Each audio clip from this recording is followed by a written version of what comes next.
Today, we are talking about, I think it's polarizing, the actress Sydney Sweeney. A lot of people have thoughts about her. They range from one side of the spectrum to another. But here we're here to talk about. All right, let me start over. Yeah. Right to, yeah. Yeah. Welcome back to another episode of the Blockbuster Brothers. Today, we are here to talk about what we think Sydney Sweeney's best piece of work is. It's not necessarily Euphoria Season 3 that just aired on HBO. Steven, what is it that is Sydney Sweeney's best piece of work so far? I'm telling you, I'm fired up about it because this has been criminally undervalued, underappreciated. Her best work to date, without a question, is the film that came out last year called Christie. The movie is about the life and the incredible career of Christy Martin, the most successful female boxer of the 1990s. Now, there was a lot of, let's call it tabloids and just stuff around Sydney Sweeney, and that seemed to unfairly plummet this movie. It got a 6.5 on IMDb out of 10. It made $2.5 million after costing 15, which when I originally saw the budget, I was like, that's actually pretty good for an indie. 15, you could probably double that and make 30. It made 2.5 in theaters. That is abysmal. And so those results don't help either, but this is 100% should have been nominated for Best Picture. I would say there's an argument to have her nominated for Best Actress, although I don't think she should have won. But this movie was gritty, raw, and it's a true story. This is about a closet lesbian women's boxer who went from nothing to the pinnacle of her career. And the way Sydney Sweeney committed to this, just off the boxing, watching alone, you're like, that girl trained a lot. Like, very smooth, athletic looking.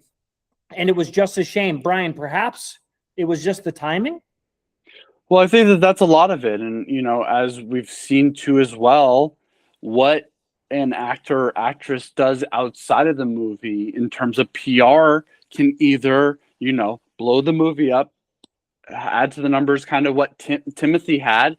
And then he kind of got to experience the back end of that during the Oscars after he made those comments about, theaters and plays, is that, when you exist in a space that depends on an audience, that's going to happen. And I think it's also something that people deal with in terms of, people putting out content on social media, is that I think people like to put people in a niche, and you establish that niche and they go to them for that, and Sydney Sweeney has taken roles like, what you've seen in season 3 in Euphoria, and season 3 seems like they're up in the ante even more.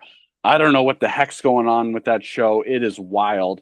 I know it's some people's cup of tea. It's too much for me. But it's she's put herself in that role where, she's hyper sexualized herself, and then you do a role that's the exact opposite.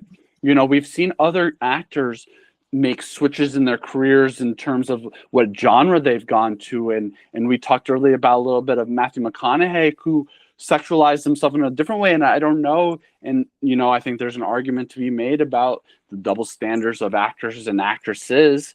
But I will say Matthew was much later on in his career, and it had it fizzled out a little bit.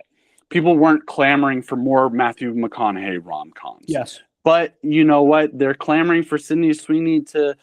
There's a lot of goons out there, these guys, and I think they're preying on the weak. And sexualize, the whole saying sex sells, and then you didn't sell it. And that was what you're known for. So like, you don't have guys going to it for that. And then, you're not going to get girls going to a wrestling movie. So I think I commend the effort of Sydney Sweeney to switch it up. It's sad to see if that even pushed her to want to do more risky stuff, to kind of further it. But, yeah, that's the game. That's the game of Hollywood. You never know how these movies are going to do.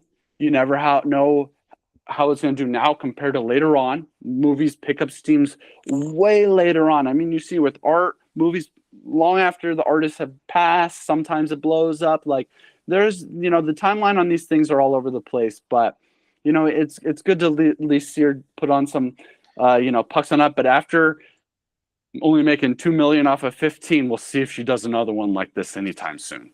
Yeah, well, you know what my mom said? My mom goes, "Well, who's going to want to watch a movie about that?" And I'm like, "That's valid, but that's why the budget for 15 million. I would have liked it to be 10, but still, Charlize Theron is a great example. One of the most beautiful women on the planet, most talented. And what did she do after being cast as this lovely, beautiful woman in a lot of movies? She made the movie called Monster, where she was a serial killer, and they made her really ugly, and they put all these prosthetics on, and people were like singing from the balconies. What a transformation. And I just feel if Sydney Sweeney, again, criminally underrated, and it does not make it okay to crap on this movie, especially if people haven't seen it. But if you had given it a year or two, I think this would have been received a lot better. And I just want to say the head coach the head coach of this boxer, and I'm sure maybe not many people are going to see it, but he ends up trying to murder her at the end of the movie. And it's this really incredible. He did such a good job. It was absurd. So my summary is it's her best work, criminally undervalued, and it should have been nominated for Best Picture. It was definitely better than Marty Supreme. Not even a question. Wow. I don't think Begonia, but it's close. So for something to get blackballed like this, when this was an indie movie with an actress at the peak of her career going after something different, to be received with such negativity, especially I feel like the people hadn't really seen it that have been so negative about it, and they just wanted to crap all over it. It's really unfortunate, but I would highly recommend you go seeing this to anybody else that wants to check it out. It's a little gritty and it's a little raw, but it is a really, really good film, and another reason and another piece of art why Brian and I feel movies are really kind of finding their place again. Yeah, and like we said, we never know how these things are going to land. So if you saw it or did not see it, please let us know what you think about the whole situation. We'll keep an eye on the career. She's definitely someone who's in the news often. So we'll keep following it, keep checking in to see how it is. But you heard it here. We love you all, and we'll see you all on another episode of the Blockbuster Brothers.